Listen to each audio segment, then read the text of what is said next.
بسم الله الرحمن الرحيم. بدون مقدمات، الأمراض اللي بتيجي للشعب المصري عامة وبلا استثناء الأوطان كلها، بدون مقدمات وبدون حكايات وبدون ما ناخد وندي مع بعض في أي متاهات. نخش في الموضوع على طول. طول النهار وطول الليل 24 ساعة الأمراض بتيجي من القمح، الأمراض بتيجي من الرز، الأمراض بتيجي من الفراخ. كل فراخ بالطريقة كذا، كل لحوم بطريقة كذا، كل كاجو بطريقة كذا، كل اي مأكولات بالطريقة الصحيحة، لان الطريقة دي غلط والطريقة دي مش عارف ايه. اوعى تغطي الرز لفترة معينة لان هيجيلك مرض خطير الكوليسترول. اوعى تغطي البيض لان البيض مدعم بنسبة بروتين عالية ويجيب لك الاملاح في البتاع. اوعى مش عارف ايه اصل يحصل لك ايه. اوعى يا جماعة، خدوا مني الكلام ده ثقة. الكلام ده خدوه مني ثقة، وسيعلم الله اني انا صادق. يعلم الله اني انا صادق. انا عارف انكم هتطلعوا تستهزئوا بالكلام ده، وفي اللي هياخد منه وفي اللي هيقلب الفيديو على طول. انا هقول لكم كلمتين، اذا كنتم عايزين تصحهم ويبقى فيكم صحة ملهاش حدود، كلوا واشربوا ولا تصرفوا، فإن المتبذرين كانوا إخوات الشياطين. يعني إيه كلوا واشربوا؟ يعني كلوا كل من نبت من الأرض كلوه. سيبوكم من الناس اللي بتطلع تقول اوعى تاكل كذا وتاكل كذا، وعدنا دلوقتي بينظموا لنا اكلنا وشربنا على النت. يا جماعه، الكوليسترول والكهرباء والتعب والامراض ما بتجيش من الاكل والشرب، بتيجي من ذنوبنا وبتيجي من عمايلنا وبتيجي من قهر الرجال وبتيجي من كل حاجه وحشه في البلد. احنا بقينا وحشين. ليه بقينا وحشين؟ لان احنا الغريزه اللي جوانا بقت غريزه وحشه.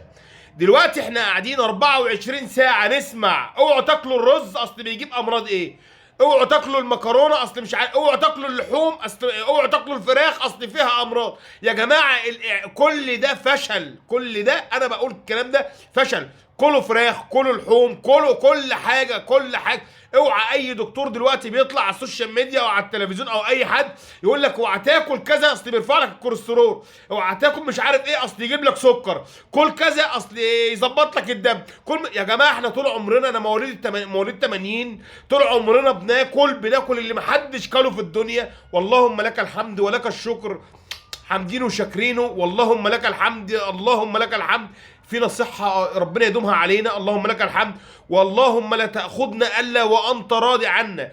انتوا خايفين من ايه؟ خايفين من الموت؟ يعني هتسمعوا كلام الناس لا يجيلكم امراض ولا يجيلكم موت ولا الموت يخكوا؟ ما يخكوا الموت. ايه يعني اما الموت يخكوا؟